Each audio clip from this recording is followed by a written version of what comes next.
Eliza lived a life painted in shades of beige.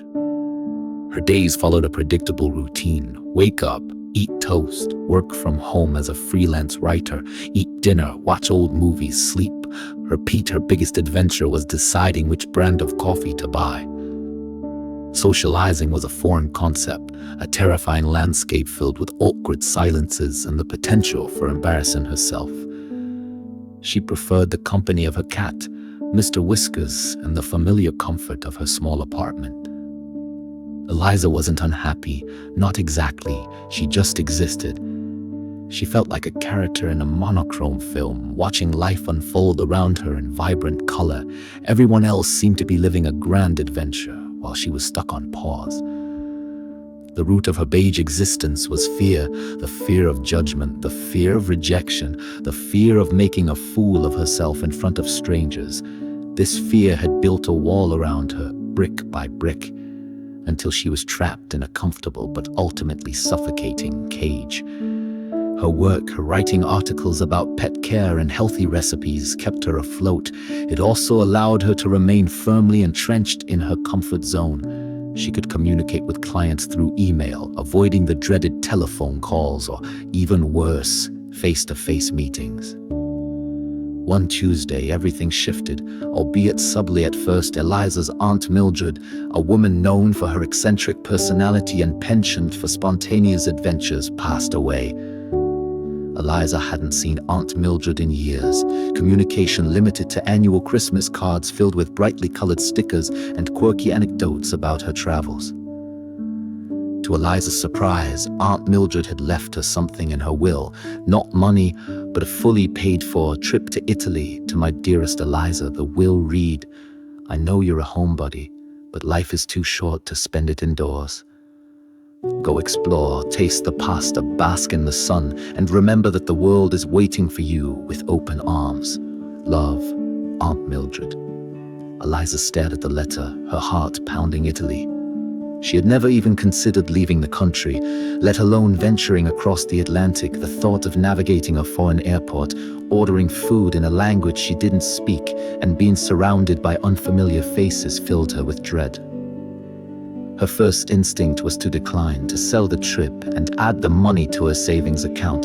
It would be the logical thing to do, the safe thing. But then she pictured Aunt Mildred, her mischievous smile and sparkling eyes, urging her to step outside her comfort zone. Days turned into weeks as Eliza wrestled with her decision. Mr. Whiskers, sensing her unease, rubbed against her legs, offering silent comfort. Finally, with a deep breath and a surge of unexpected courage, Eliza booked the flight. Preparing for the trip was a whirlwind of anxiety and excitement. She bought phrase books, downloaded translation apps, and spent hours researching Italian customs.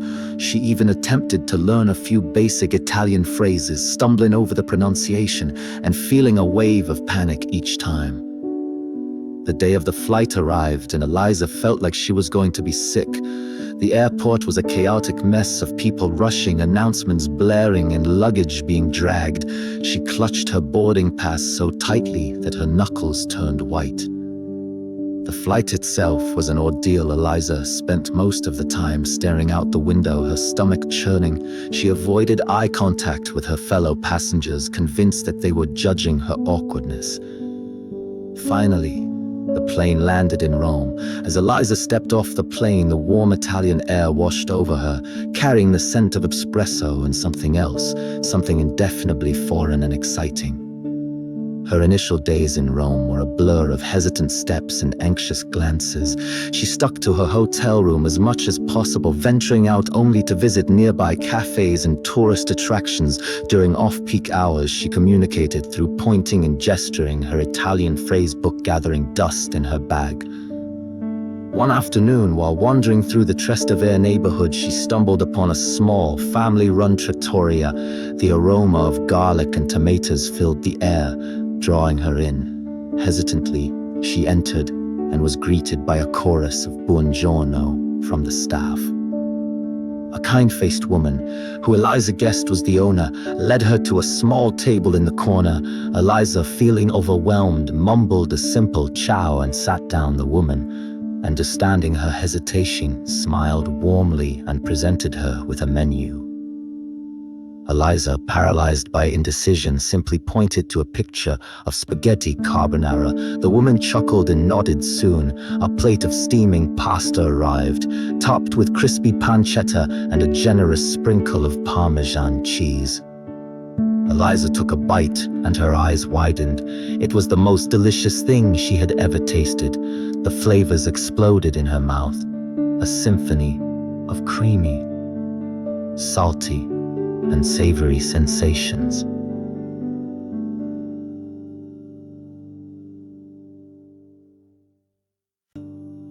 As she ate, she noticed the family who owned the trattoria chatting amongst themselves in rapid Italian. They were laughing, arguing, and generally enjoying each other's company. Eliza, watching them, felt a pang of something she hadn't felt in a long time: connection. Emboldened by the delicious food and the warm atmosphere, Eliza decided to try speaking Italian. She cleared her throat and, in her best, albeit heavily Italian, asked for the check. The woman's face lit up. "Ah, you speak Italian," she exclaimed. Even though Eliza had only uttered 2 words, she launched into a rapid-fire conversation, asking Eliza where she was from, what she was doing in Rome, and if she was enjoying her trip. Eliza, surprised by the woman's enthusiasm, found herself responding, stumbling over words but managing to convey her thoughts. The woman listened patiently, correcting her grammar and encouraging her to continue. For the first time since arriving in Italy, Eliza felt a flicker of genuine happiness. She had connected with someone. Despite her fear of rejection and awkwardness, she had spoken a foreign language despite her anxiety about making mistakes. That dinner was a turning point. Eliza began to venture out more, exploring Rome with a newfound confidence. She visited the Colosseum, the Vatican, the Trevi Fountain, and the Pantheon. She rode on Vespas, ate gelato, and drank cappuccino in outdoor cafes. She even started striking up conversations with other travelers and locals. She learned about their lives, their cultures, and their experiences. She discovered that people were generally kind and understanding, and that her fear of judgment was largely unfounded. As she traveled through Italy, from the canals of Venice to the rolling hills of Tuscany, Eliza began to shed her beige exterior. She learned to embrace the unexpected, to appreciate the beauty of the world, and to connect with people from all walks of life. She discovered that traveling wasn't just about seeing new places. It was about discovering new parts of herself. It was about challenging her fears, expanding her horizons, and finding joy in the unknown. By the time she returned home, Eliza was a changed woman. She was still a little shy, but she was no longer paralyzed by fear. She had learned that life wasn't about staying safe and comfortable. It was about taking risks, embracing adventure, and connecting with the world. Eliza continued to work as a freelance writer, but her articles now reflected her newfound passion for travel. She wrote about her experiences in Italy, sharing her stories and inspiring others to step outside their comfort zones. She also started planning her next trip. This time, she wouldn't be going because of a will or a sense of obligation. She would be going because she wanted to, because she had discovered that traveling wasn't just a hobby. It was her secret to happiness. And Mr. Whiskers, he missed her, of course, but he seemed to understand that his human was finally living a life filled with color, adventure, and the occasional postcard and faraway lands. He knew, somehow, that Eliza had finally found itself, one delicious plate of pasta and one breathtaking vista at a time. The page had finally faded, replaced by the vibrant hues of a life well lived, a life filled with the curiosity of discovery and the courage to embrace the unknown. Eliza, the clouds refused to be afraid of her own shadow, is now ready to explore the world. One adventure at a time.